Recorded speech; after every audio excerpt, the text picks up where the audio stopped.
puasa sunnah pada hari Senin dan hari Kamis. Apa sumber hukumnya?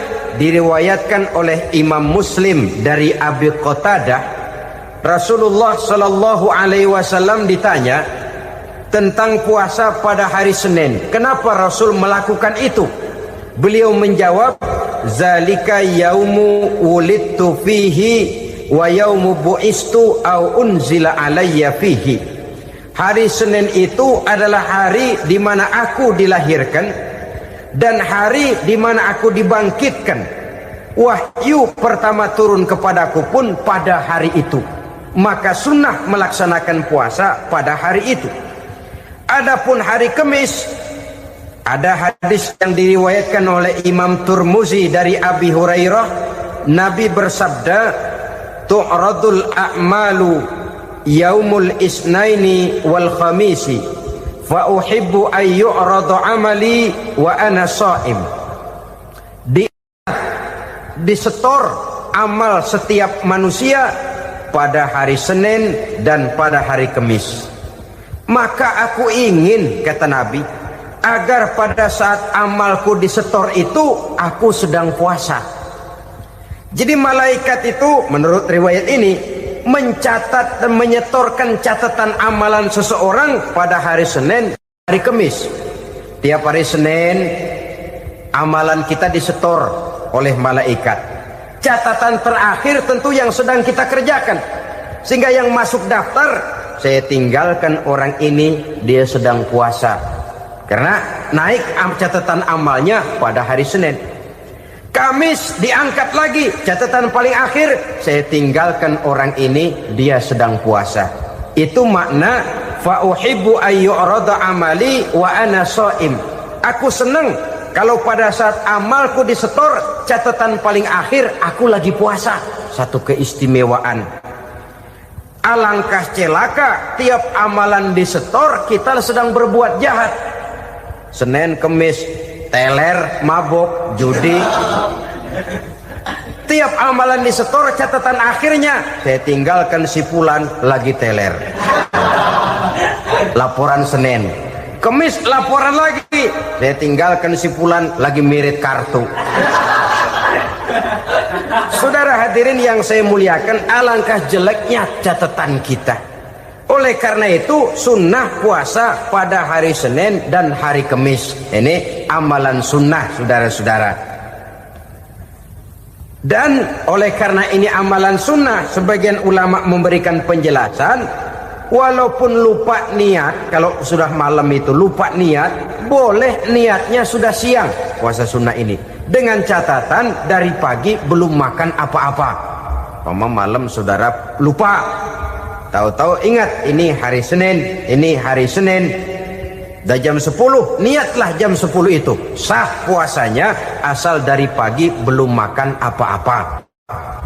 Tapi kalau sudah dapat 2 piring baru niat, jam 10 itu lain, ngojek namanya.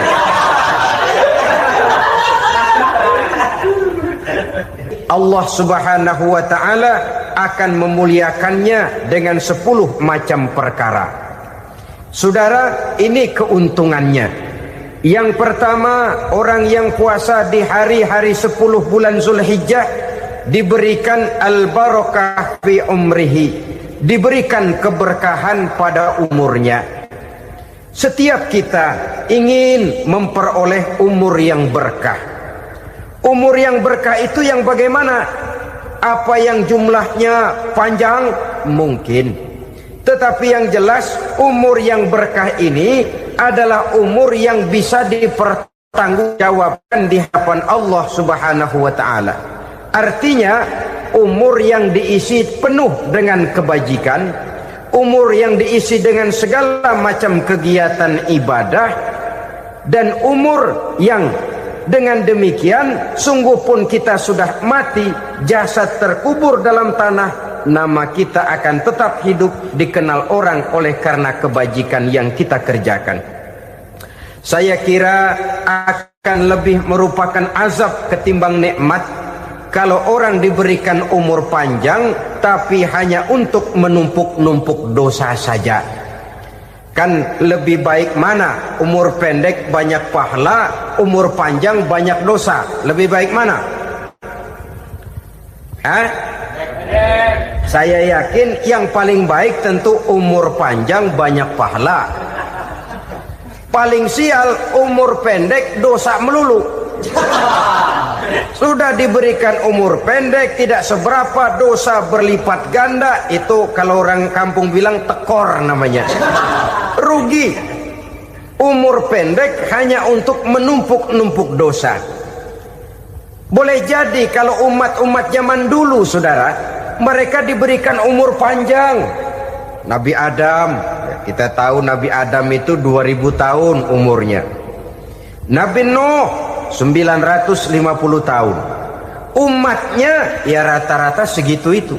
Nah, kalau mereka misalnya punya umur 800 tahun, lalu 200 tahun mereka melakukan dosa, kan masih punya restan 600 tahun untuk taubat. Karena umurnya diberikan jatah panjang. Kita ini oleh Allah Subhanahu wa taala, umat Nabi Muhammad ini umurnya pendek-pendek. Kalau nyontoh Nabi 63 tahun saja. Kalau diberikan 70 tahun umur kita sekarang, itu sudah dapat jatah lebih 7 tahun. Alhamdulillah bahwa Allah memberikan saat-saat, waktu-waktu, tempat-tempat yang punya nilai istimewa, sehingga umur yang pendek ini bisa bernilai panjang, nilai ibadahnya bisa bernilai pahala seperti umat yang berumur panjang dahulu itu. Karena itu manfaatkan umur dengan baik, dan salah satu keberkahan daripada umur akan datang dengan melaksanakan ibadah puasa sunnah. Ini yang pertama. Yang kedua, az-ziyadatu fi malihi, berikan tambahan hartanya, menjadi orang kaya. Kaya apa? Kaya hati setidak-tidaknya. Karena dengan tekun dan rajin melaksanakan ibadah puasa, yang segera tertanam dalam jiwa seseorang merasakan cukup di dalam kehidupan. Itulah dia orang yang paling kaya, orang yang hidupnya paling cukup. Kalau orang sudah merasa cukup dalam hidupnya, maka itulah dia orang yang kaya. Saudara-saudara kaum muslimin rahimakumullah, puasa sunnah memberikan tambahan harta, usahanya berkembang, dengan demikian membawa keberkahan, hartanya makin bertambah, akan menunjang ibadahnya kepada Allah, lebih memantapkan dan membawa ketenangan dalam hidupnya. Itu termasuk berkahnya melaksanakan puasa sunnah itu. Yang ketiga, al-hifzu fi iyalihi, diberikan penjagaan, perlindungan terhadap keluarganya. Anaknya sehat, sanak famili dan handai tolannya terjaga dan terpelihara dari segala malapetaka, dari segala mara bahaya. Kesehatannya terjamin dan terpelihara. Itu sudah merupakan modal yang sangat besar di dalam kita mengarungi kehidupan. Sebab rasanya sulit untuk bahagia. Duit kita banyak sekali. Usaha kita selalu mendatangkan untung yang berlipat ganda. Tapi sebentar-sebentar anak kita sakit, yang ampek, yang korengan, yang kena musibah, ndak tak karu-karuan sakit, berobat sampai jutaan rupiah. Itu kan sudah tidak membawa kebahagiaan. Uang masuk yang begitu banyak jumlahnya, habis akhirnya untuk berobat saja. Sebenarnya hitung-hitung ya seri-seri juga. Usaha berhasil, duit banyak, habis untuk berobat. Lah sama juga saudara-saudara. Jadi dengan demikian, biar duit kita banyak, asal keluarga pada sehat saja, udah enak bener itu. Duit banyak, ekonomi cukup, keluarga sehat, nikmat rasanya menjalani kehidupan ini. Yang kiamat sudah duit kagak barang seperak, keluarga ampek semua. Kiamat sudah. Saudara hadirin yang saya hormati, jadi yang ketiga, Allah memberikan pemeliharaan terhadap keluarganya. Satu kali orang dipelihara Allah, tidak satu kekuatan pun yang bisa mencelakakan. Satu kali orang disengsarakan Allah, tidak satu tenaga pun yang mampu menyelamatkannya. Itulah sebabnya perlindungan Allah, pemeliharaan Allah terhadap diri dan keluarga sangat kita perlukan di dalam kehidupan ini. Dengan melaksanakan ibadah puasa, kita mendekatkan diri kepada Allah. Dengan dekat kepada Allah, maka Allah pun dekat kepada kita. Sehingga dalam hadis qudsi dikatakan, ta'arraf ilallahi firraha ya'rifka fi syiddah. Ingatlah kepada Allah di waktu kamu senang, agar Allah ingat kepada kamu di waktu kamu susah. Yang kita laksanakan kadang-kadang sebaliknya. Waktu susah kita ingat Allah, waktu senang kita lupa Allah. Akhirnya nanti pada waktu kita melarat, kebelangsak, susah dan sebagainya, pertolongan tidak akan datang kepada kita. Benar, ta'arraf ilallah firraha ya'rifka fi syiddah. Ingatlah kepada Allah di waktu kamu susah, ingatlah kepada Allah di waktu kamu senang, agar Allah ingat kepadamu di waktu kamu mendapat kesusahan. Umumnya watak manusia memang kalau sudah dapat susah, ingat kepada Allah. Waktu duduk, waktu berbaring, sambil tidur, dalam segala keadaan Allah disebutnya, Allah dimintakan pertolongannya.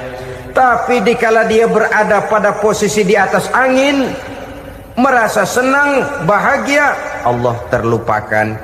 Saudara-saudara kaum muslimin, itu yang ketiga. Yang keempat, at-takfiru li sayyiatihi. Orang yang melaksanakan puasa sunnah itu diampuni segala dosa dan kesalahan yang telah dilakukannya. Dan yang kelima, at-tad'ifu li hasanatihi, diberikan balasan yang berlipat ganda dari segala kebaikan yang dikerjakannya. 1 berbalas 7, 7 bisa berbalas 10, 10 masih berbalas 100, masih ditambah dengan wallahu yudha'ifu liman yasha. Allah melipat gandakan pahala orang-orang yang dikehendakinya. Maka carilah satu kebaikan yang apabila kita kerjakan, dosa akan dihapus dan nilai pahalanya menjadi berlipat ganda.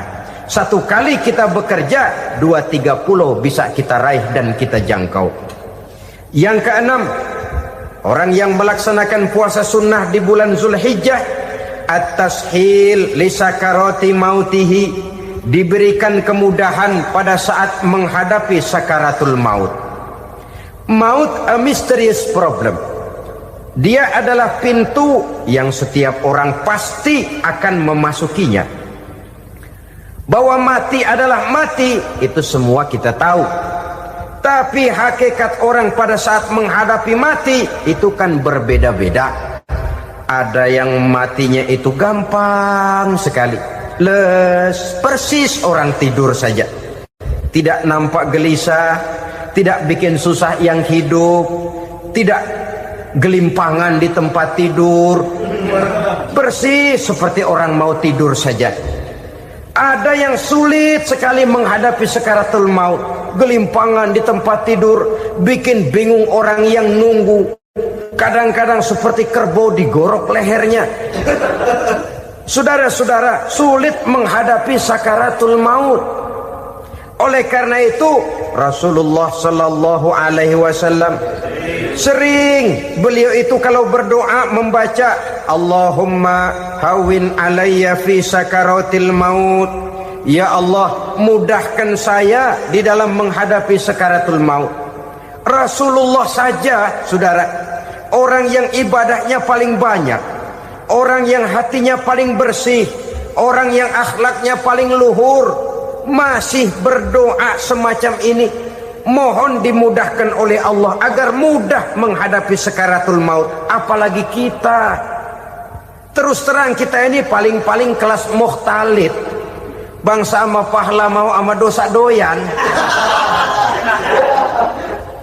Lebih perlu lagi menghadapi sakaratul maut, sehingga apabila malaikat maut datang menjemput nyawa kita, dimudahkan, jangan dibikin sulit, supaya mudah. Jadilah orang baik-baik. Biasanya kalau banyak yang mati, malaikat maut juga kali main-mainin dulu tuh orang. utak-atik, ditakut-takutin dan segala macam. Saudara hadirin yang saya hormati, maka menghadapi sakaratul maut ini merupakan kunci. Apakah seseorang bisa husnul khatimah atau bisa su'ul khatimah? Salah satu jalan untuk memudahkan diri menghadapi sakaratul maut, melaksanakan puasa sunnah di bulan Zulhijjah ini. Yang ketujuh, ad-diya'u li zulumati qabrihi, diberikan terang di alam kuburnya.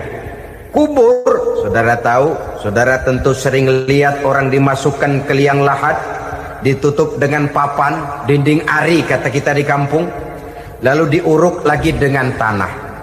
Dalamnya liang lahat, gelapnya liang lahat, gelapnya diuruk dengan tanah, gelapnya di dalam kubur, tiga gelap yang menjadi satu. Bapak moyangnya gelap.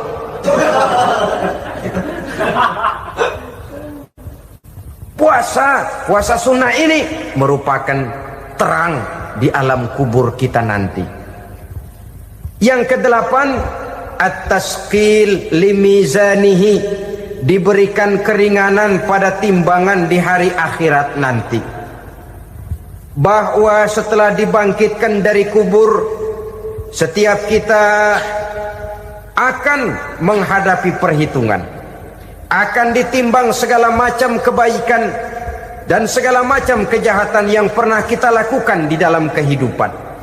Orang yang melaksanakan ibadah puasa sunnah, at-tasqilu limizanihi, diberikan keringanan timbangan hari akhiratnya nanti.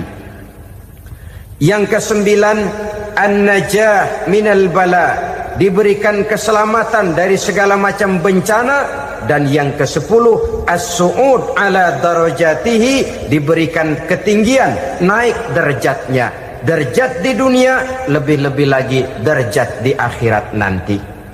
Ini keutamaan yang diberikan Allah Subhanahu wa ta'ala kepada mereka yang melaksanakan ibadah puasa 10 hari di bulan Zulhijjah menurut penjelasan sebagian dari para ulama kita.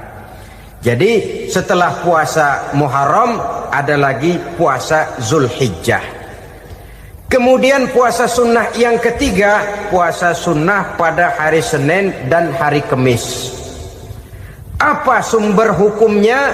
Diriwayatkan oleh Imam Muslim dari Abi Qatadah, Rasulullah Shallallahu Alaihi Wasallam ditanya tentang puasa pada hari Senin. Kenapa Rasul melakukan itu?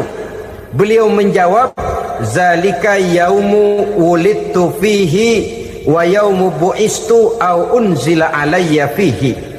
Hari Senin itu adalah hari di mana aku dilahirkan dan hari di mana aku dibangkitkan. Wahyu pertama turun kepadaku pun pada hari itu. Maka sunnah melaksanakan puasa pada hari itu. Adapun hari Kamis, ada hadis yang diriwayatkan oleh Imam Turmuzi dari Abi Hurairah, Nabi bersabda, tu'radul a'malu yaumul isnaini wal khamisi fa uhibbu an yu'rada amali wa ana sha'im. Disetor amal setiap manusia pada hari Senin dan pada hari Kamis. Maka aku ingin, kata Nabi, agar pada saat amalku disetor itu aku sedang puasa.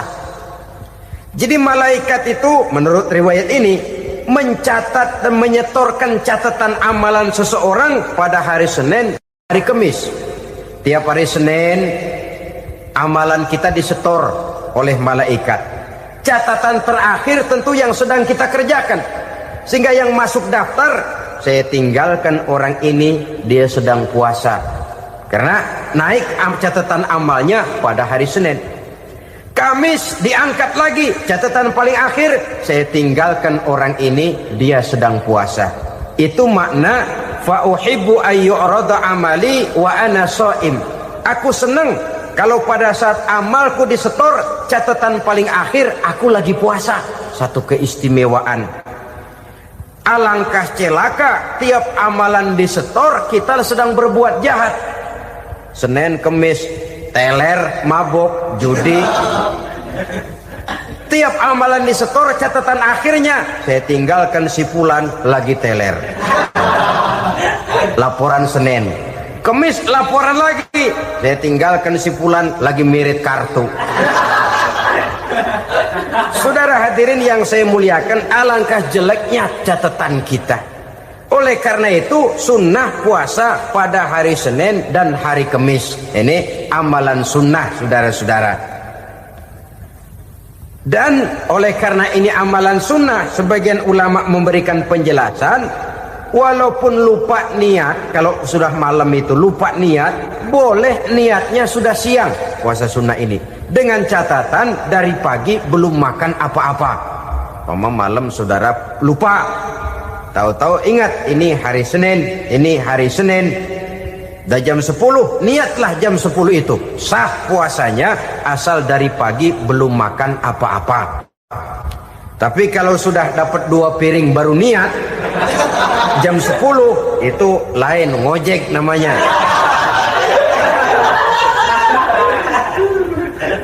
Jadi puasa sunnah yang ketiga, puasa pada hari Senin dan hari Kamis. Yang keempat, puasa jenis sunnah yang keempat, puasa 6 hari di bulan Syawal. Diriwayatkan oleh Imam Muslim dari Abi Ayyub bahwa Nabi bersabda, "Man shoma Ramadhana summa atba'ahu sittan min Syawal kana kasyamid dahri."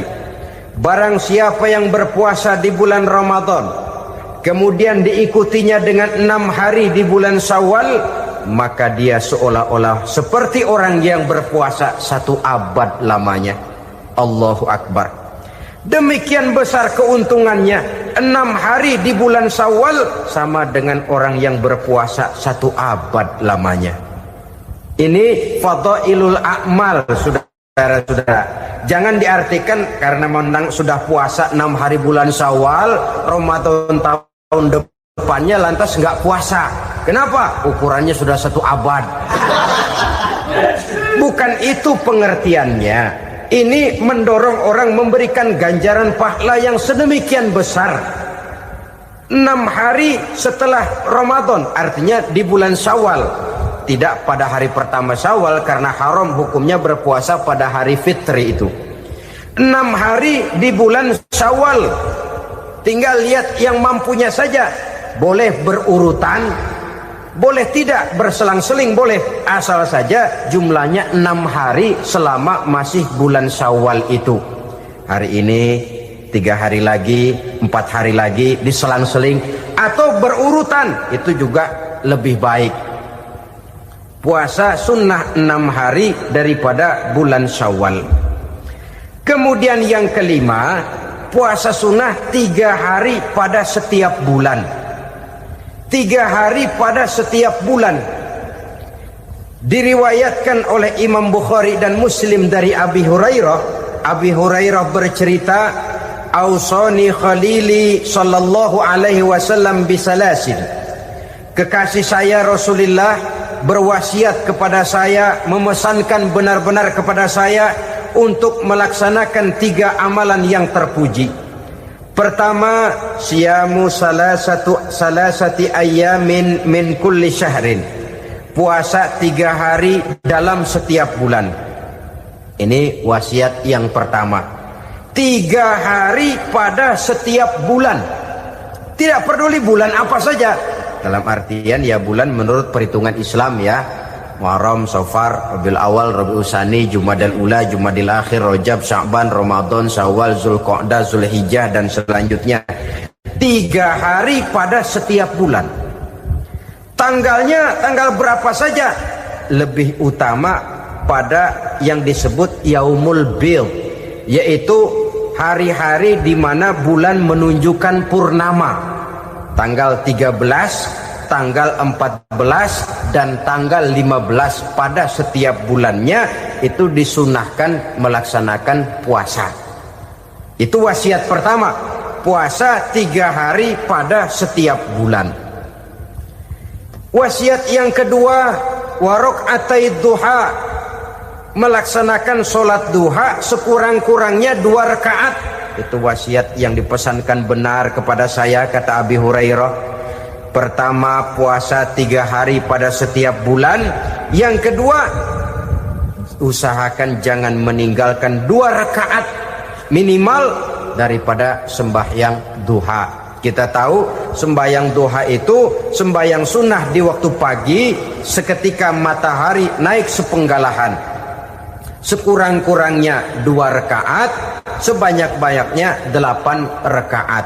Di antara fadilah atau keutamaan daripada sholat duha ini yaitu menyangkut masalah rezeki dan usaha.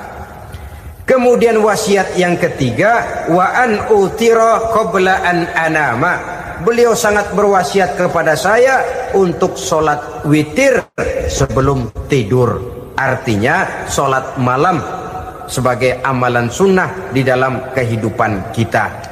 Jadi saudara-saudara, dalam hidup ini kita akan selalu berbentur dengan keperluan. Kalau pada satu saat kita sudah sampai kepada tahap berpikir ini keperluan saya, tentu hal-hal semacam ini akan kita kerjakan. Kita belum tergerak melaksanakan ini semua oleh karena barangkali kita merasa belum memerlukannya. Karena itu marilah kita berusaha di samping melaksanakan puasa yang wajib juga melaksanakan puasa yang sunnah di dalam kehidupan kita. Ini jenis puasa-puasa yang sunnah. Kemudian yang kedua, ada macam puasa yang disebut puasa nazar. Hukum pelaksanaannya wajib apabila nazarnya sudah terwujud. Puasa nazar, puasa yang dikaitkan dengan suatu persoalan. Umpamanya, kalau saya lulus ujian, saya akan puasa 1 minggu lamanya. Begitu ujiannya ternyata lulus, dia wajib bayar nazarnya. Puasa 7 hari, tidak lagi sunnah tapi wajib karena dia nazarkan. Asal saja tidak sah nazar kepada yang makruh apalagi kepada yang haram. Umpamanya nazar kalau tembus 6 nomor mau puasa 3 hari. Itu nazar semacam itu bukan saja tidak sah tapi haram hukumnya. Tidak boleh nazar kepada yang makruh apalagi kepada yang haram. Jadi apabila maksud yang sudah kita niatkan tercapai, wajiblah nazar itu dibayar, yaitu kalau nazarnya sunnah melaksanakan ibadah puasa.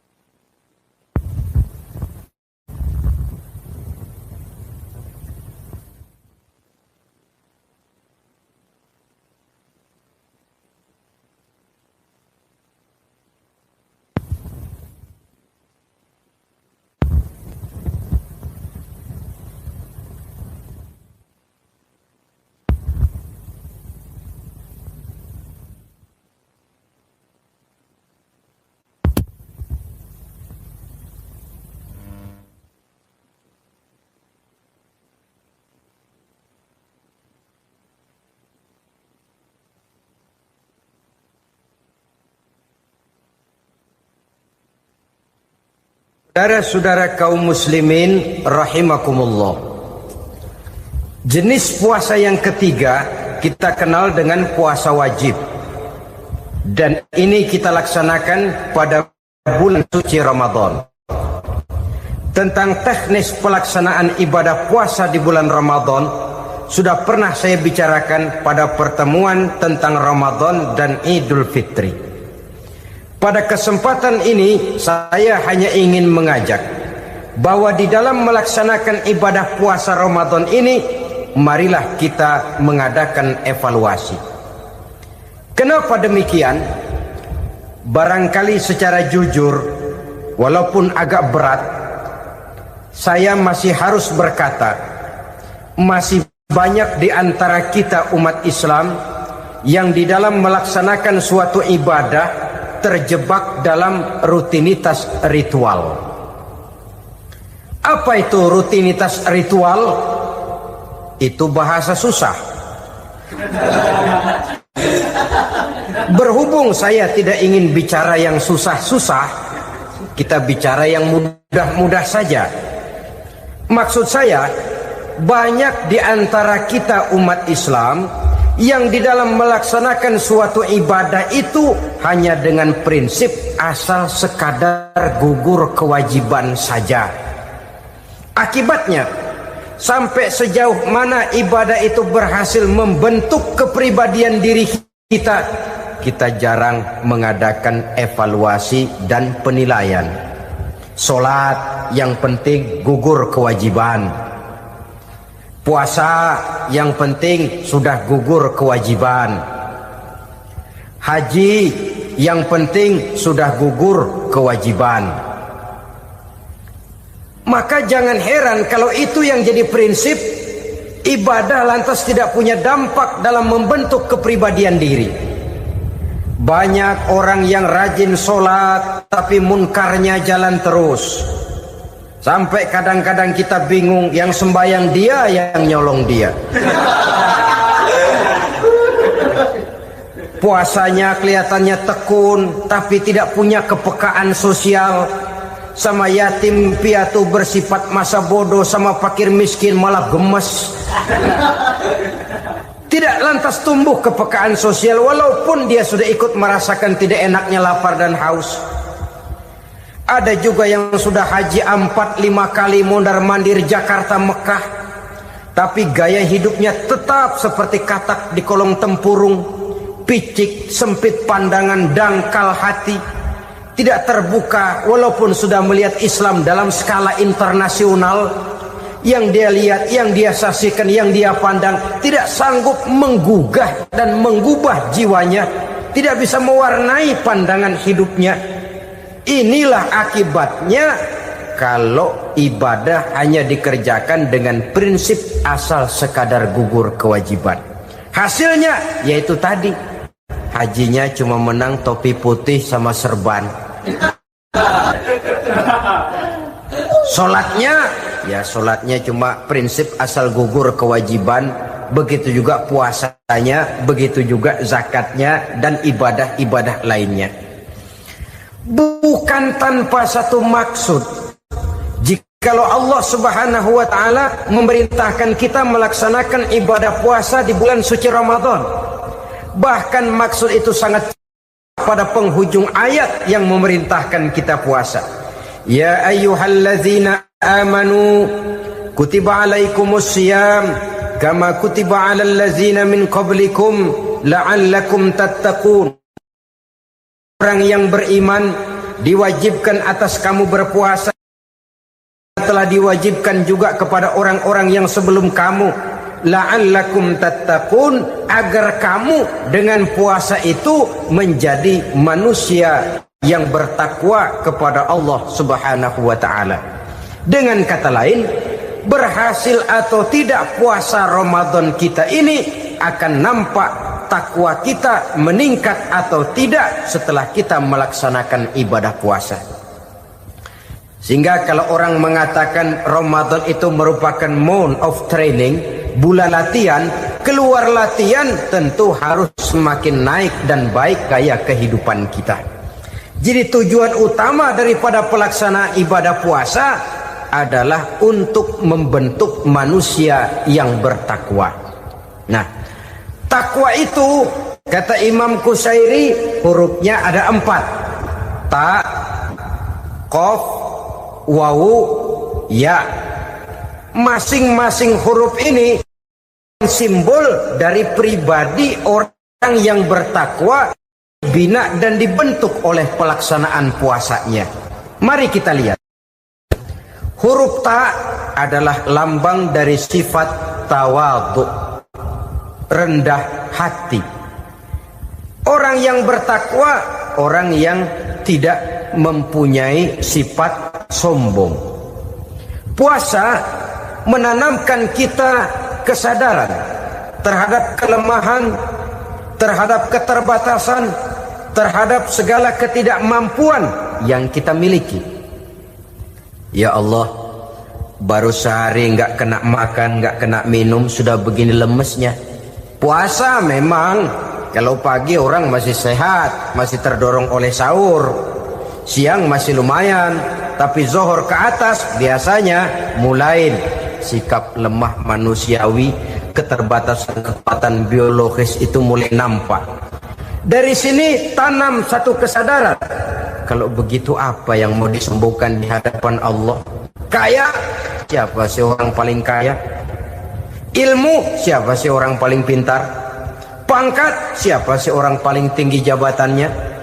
Dari sifat semacam ini lahir introspeksi, rasa mawas diri, timbul sifat tawaduknya, rendah hatinya, tidak melonjak menjadi angkuh dan sombong lantaran sedikit kemampuan dan kekuatan yang dimilikinya. Lalu untuk sikap yang lebih jauh, terwujudlah, terbentuklah apa yang dinamakan stabilitas temperatur batin. Orang tetap konstan menjaga nilai-nilai idealisme yang pernah dimilikinya. Dia mulai dengan adil, dia berjalan tetap dengan keadilan, dan dia berakhir juga tetap dalam keadilan. Jangan mulainya adil, tengahnya setengah adil, di akhirnya malah zolim sama sekali. Ini tidak punya stabilitas temperatur batin. Kan banyak orang begitu toh. Mulanya benar, belakangan mau benar sendiri. Mulanya sudah rela berkorban buat kepentingan orang banyak, belakangan malah selalu mengorbankan kepentingan orang banyak.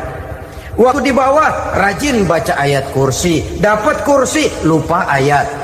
Stabilitas temperatur batin, tertipu oleh perasaan seolah-olah situasi dan kondisi sudah serba memungkinkan, sudah serba menguntungkan. Orang yang dibentuk pribadinya oleh pelaksanaan ibadah puasa, dia sadar apapun keberhasilannya, apapun kedudukannya, apapun nilai kekayaannya, itu cuma sebagian kecil sekali dari apa yang ada pada zat Allah Subhanahu wa ta'ala. Hati tidak takabur, sesuai dengan namanya takabur dari kalimat takabbaro ya takabbaru, membesar-besarkan diri. Orang yang suka membesar-besarkan diri, orang yang tidak yakin bahwa dirinya orang besar, lalu dibesar-besarkan dirinya. Sebenarnya itu sudah satu sikap di mana dia tidak percaya kepada diri sendiri. Dirinya sebenarnya bukan apa-apa, cuma ingin dianggap besar, lalu dibesar-besarkan. Takabbur namanya. Puasa sekali lagi melatih kita menanamkan kesadaran akan kelemahan dan keterbatasan kita sebagai makhluk. Itu sikap tawadu. Fir'aun, sudah tahu Fir'aun, lama-lama dia jadi raja, lupa diri dan lupa daratan, melonjak menjadi angkuh dan sombong sampai kepada puncak kekurang ajarannya, memproklamirkan dirinya menjadi Tuhan. Hitler juga begitu. Pendeknya orang manakala tidak ada kesadaran tentang dari mana segalanya berasal dan kemana segalanya akan kembali, dia mudah out of control.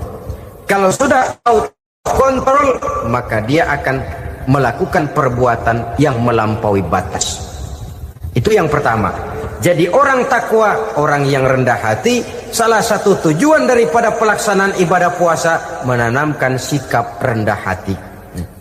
Dari sikap rendah hati ini yang timbul lalu apa? Kepekaan sosial. Kalau saya puasa, saya sudah merasakan bagaimana tidak enaknya lapar. Saya sudah merasakan bagaimana tidak enaknya haus. Tapi bagaimanapun, saya lapar cuma sebentar, saya haus cuma sebentar. Selesai maghrib, lapar saya hilang, haus saya hilang. Bagaimana yatim piatu, orang-orang tua jompo yang perlu santunan, orang-orang miskin yang terkapar di kolong-kolong jembatan, yang tiap hari merasakan perasaan seperti ini, tanpa tahu kapan hidup dan nasibnya akan berubah. Tidur beratapkan langit, berselimut koran. Kalau demikian, saya ini beruntung. Kalau demikian, apa yang bisa saya lakukan untuk mereka? Kepekaan sosial ini lalu timbul dalam apa yang orang sekarang namakan solidaritas, kesetiakawanan sosial.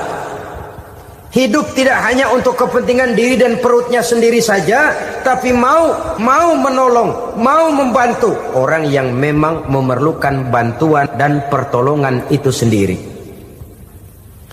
Jangan setelah tahu lapar tidak enak, haus tidak enak, tapi kita tidak mau tenggang rasa, tidak mau timbang rasa. Begini loh tidak enaknya lapar, begini loh tidak enaknya haus.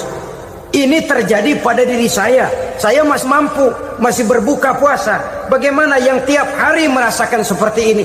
Tidak Ramadan, tidak Syawal, tidak Zulqa'dah, tidak Zulhijjah, selalu kelaparan dan kehausan. Dari sana timbul kepekaan sosial. Lalu lahirlah sikap pemurah, dermawan, mau menoleh ke kiri dan ke kanan. Bahkan Al-Quran itu sampai mengancam betul. Ara'aital ladzi yukadzibu bid-din fadzalikal ladzi yad'ul yatim wa la mendustakan agama. Islam mendustakan Islam. Salat dia tapi mendustakan salat. Puasa dia tapi mendustakan puasa. Siapa mereka itu? Fadzalikal ladzi yad'ul yatim. Merekalah orang-orang yang meninggalkan anak-anak yatim. Wa la yahuddu ala ta'amil miskin, dan tidak pernah memberi pertolongan, tidak memerintahkan memberi makan kepada fakir miskin, walaupun dia berada pada posisi dan kondisi yang memang dia mampu. Nah, kalau dia tidak mampu itu lain soal. Dia mampu, dia tahu, dan dia diam saja. Itu termasuk yukadzibu biddin, orang-orang yang mendustakan agama. Berlindung kita kepada Allah, jangan sampai termasuk ke dalam kelompok itu. Yang kedua saudara, huruf takwa itu qaf. Qaf adalah lambang dari sifat qanaah. Qanaah artinya merasa cukup. Puasa melatih kita untuk bersikap cukup dalam hidup. Kalau kita perturutkan menjelang saat berbuka, menunggu waktu berbuka, istilah orang di Jawa Barat ngabuburit katanya, kita menunggu saat berbuka, segalanya saja ingin kita beli, segalanya saja ingin kita minum, semuanya saja ingin kita makan, sebab nafsu sudah begitu berupa, perut sudah sedemikian lapar, kerongkong sudah sedemikian haus, rasanya semuanya saja ingin kita telan. Tapi tahukah kita bahwa setelah maghrib berbunyi, berapa banyak yang kita makan, berapa banyak yang kita minum? Sesuaikah dengan keinginan kita tadi siang? Tadi siang semuanya ingin kita makan, tadi siang semuanya ingin kita minum. Setelah berbuka, berapa banyak yang kita makan, berapa banyak yang kita minum? Itulah kehidupan. Segalanya ingin kita kuasai, segalanya ingin kita punyai, tapi berapa sih yang benar-benar kita perlukan? Maka orang kaya adalah orang yang hidupnya cukup. Orang miskin hakikat yang selalu merasa kurang. Bagaimanapun besar rumah, banyak uang kita, berpuluh kendaraan kita, kalau hidup selalu merasa kurang, itu artinya kita masih miskin. Maka jikalau ingin menjadi orang kaya, kuncinya hakikatnya cuma satu, hati kita merasa cukup dengan yang diberikan Allah, bersyukur atas segala nikmatnya, dan dengan syukur itu, nikmat itu akan ditambah oleh Allah Subhanahu wa ta'ala. Puasa menimbulkan sifat qanaah, dan qanaah adalah watak daripada orang-orang yang bertakwa kepada Allah Subhanahu wa ta'ala. Seperti orang minum air laut, makin diminum makin haus, makin diminum makin kering tenggorokan. Begitulah orang berhadapan dengan materi. Tadinya dia akan senang kalau dia merasa punya tanah ratusan hektar. Sudah ratusan hektar tidak cukup, ngelamun lagi, alangkah nikmatnya kalau bisa beli gunung. Gunung dibeli. Sudah punya gunung, lihat laut. Aduh, kalau laut juga bisa dibeli, beli lagi laut. Sudah punya laut, lihat ke atas langit, ada yang jual apa enggak ya?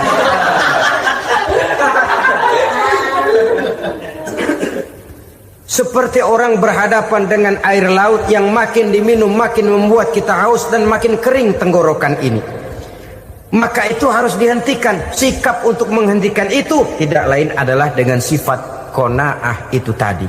Merasa cukup dengan apa yang diberikan Allah, mensyukuri nikmatnya. Itu yang kedua. Yang ketiga, pada kalimat takwa ada huruf wawu. Wawu adalah simbol dari sifat wara dengan ain. Wara, orang yang terpelihara dirinya baik dari yang subuhat, lebih-lebih dari yang haram. Syubhat, saudara tahu, barang yang remeng-remeng. Tapi sungguh pun remeng-remeng, kira-kira prosentasenya 70-30. 70% haram, 30% kemungkinan halalnya. Maka yang syubhat lebih baik dijauhi daripada diambil. Orang yang punya kepribadian wara, dirinya terpelihara, jangankan dari yang haram, dari yang syubhat saja dia sanggup menjaga dan memelihara dirinya.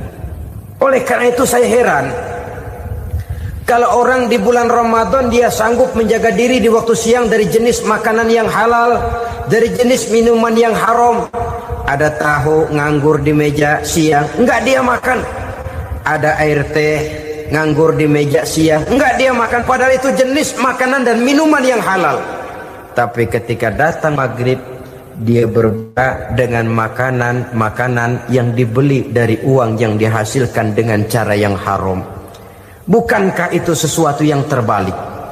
Bukankah dengan demikian sudah tidak lagi menimbulkan sikap yang bisa memelihara dan menjaga kepribadian diri? Orang yang membiasakan diri terpelihara dari yang syubhat apalagi yang haram, maka baik yang dipakainya, yang diminumnya, yang dimakannya terdirilah dari barang-barang yang baik yang dihalalkan oleh agama. Wara.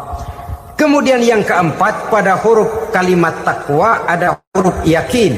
Huruf ya simbol dari sifat yakin. Orang yang puasa dibentuk kepribadiannya mempunyai satu keyakinan yang tangguh, dan keyakinan adalah ciri daripada orang yang takwa. Kita lihat yang dipanggil melaksanakan ibadah puasa ini kan iman. Karena memang sulit untuk melaksanakan puasa kalau tidak iman yang jadi dasar. Setidaknya seperti sudah pernah saya sampaikan, ibadah puasa ini memang sulit terkena penyakit show. Kalau kita sholat barangkali terangsang karena kelihatan orang lain. Kalau kita pergi haji mungkin jadi sugesti karena orang banyak tahu. Kalau kita bayar kita jadi terangsang karena banyak orang lihat. Tapi kalau sudah puasa, puasa itu kan yang tahu cuma kita dan Allah saja. Ya kita sholat, orang lain lihat, kita jadi rada semangat. Kita pergi haji, orang lain banyak ngantar, kita semangat. Kita bayar zakat, orang lain banyak saksikan, kita bersemangat. Tapi kita puasa, siapa yang mau nyaksiin kita puasa? Siapa yang mau memuji kita puasa? Siapa yang mau menyanjung kita puasa? Itu cuma urusan kita dan Allah. Oleh karenanya dasar daripada pelaksanaan ibadah yang harus mencedik tenggorokan segalanya jadi nikmatan. Tidak ada kerja yang lebih indah selain kerja yang didasarkan kepada satu keyakinan bahwa yang kita kerjakan itu adalah sesuatu yang benar. Dalam hal ini sesuatu yang diperintahkan oleh Allah Subhanahu wa taala kepada kita. Saudara-saudara kaum muslimin rahimakumullah. Demikianlah titik evaluasi kita. Jangan berpuasa hanya dengan prinsip asal sekadar menggugurkan kewajiban saja, yang akan berakibat Ramadan tahun ini berakhir begitu, Ramadan terjebak menjalani rutinitas ritualnya saja. Bahkan kadang-kadang yang nyata betul, Nabi menganjurkan tingkatkan ibadah pada 10 hari yang akhir di bulan Ramadan, tanggal 20 sampai akhir Ramadan. Yang kita praktekkan malah kegiatan ibadah kita justru menurun pada 20 Ramadan yang akhir. Coba lihat 20 Ramadan ke atas, itu pasukan tarawih paling kelas 60-70 tahun ke atas.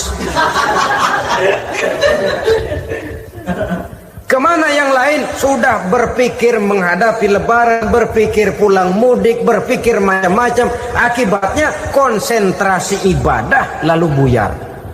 Dianjurkan Rasul, tingkatkan ibadah pada 10 hari yang terakhir. Kita malah makin ke akhir makin lancip.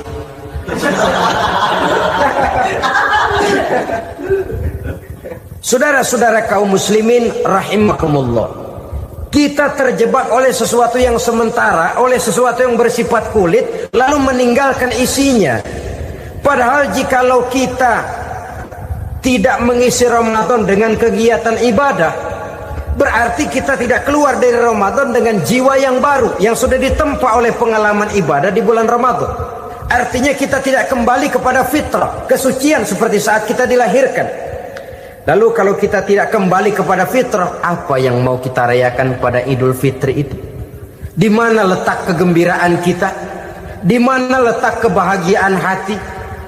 Kembalikah kita kepada fitrah? Tidak. Benarkah puasa yang kita kerjakan? Kelihatannya juga tidak. Adakah dampak dari pelaksanaan ibadah dalam pribadi kita? Tidak. Kadang-kadang Ramadan selesai malah teriak merdeka.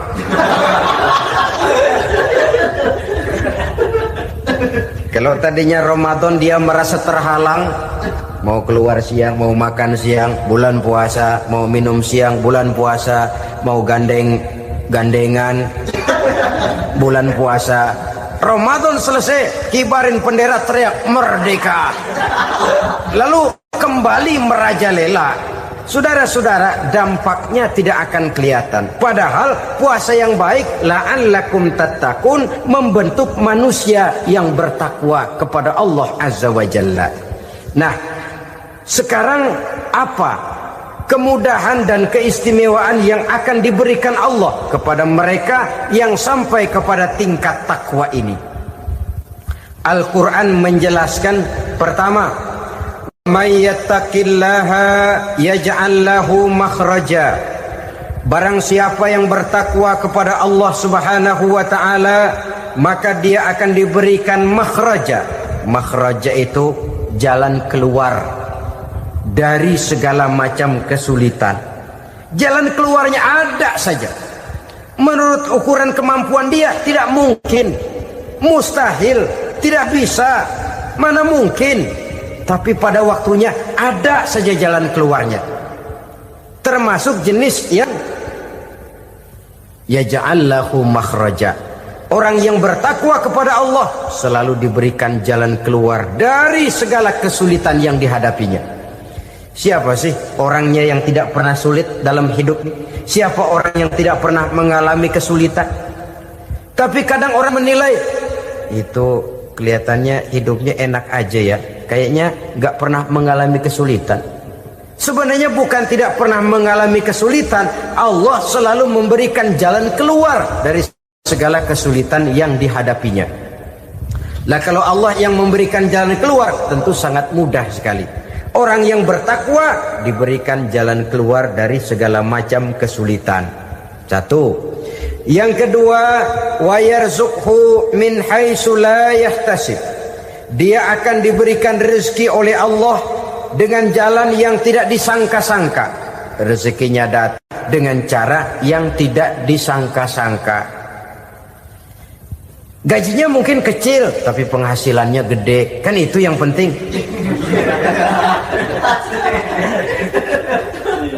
Gaji dan penghasilan kan lain tuh.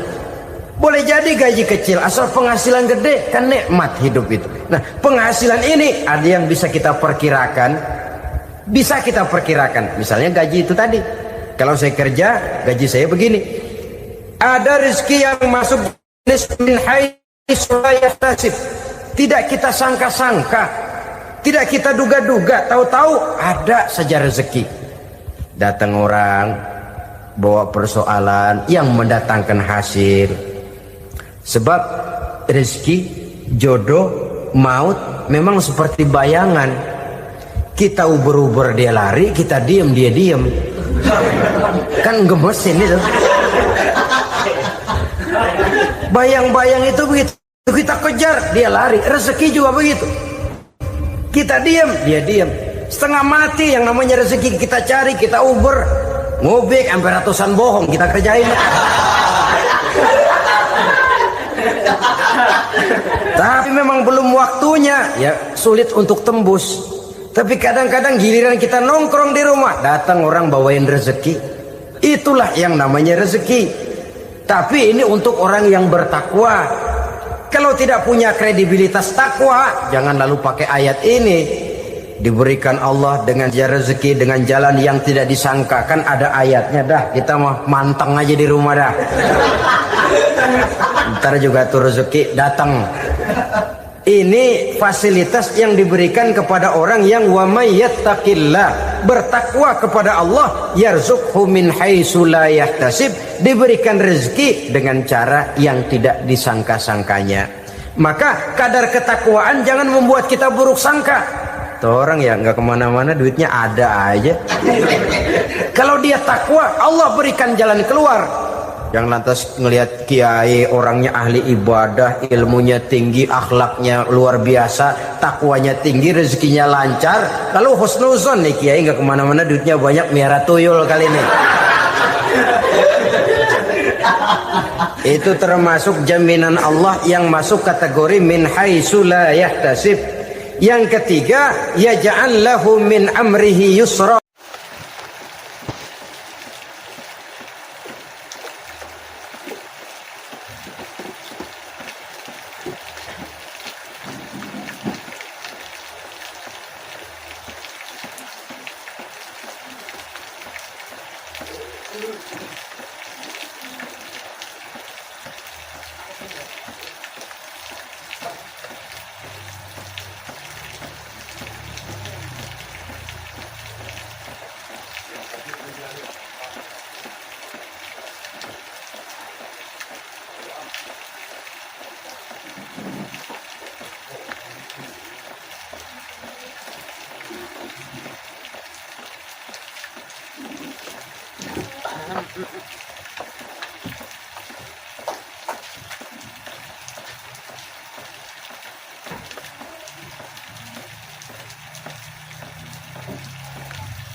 Halo semuanya.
Oke, suasana hari ini sedang hujan, guys. Kita lihat saja di sini. Tuh. Oke. Sepertinya cukup sampai di sini saja ya videonya. Makasih.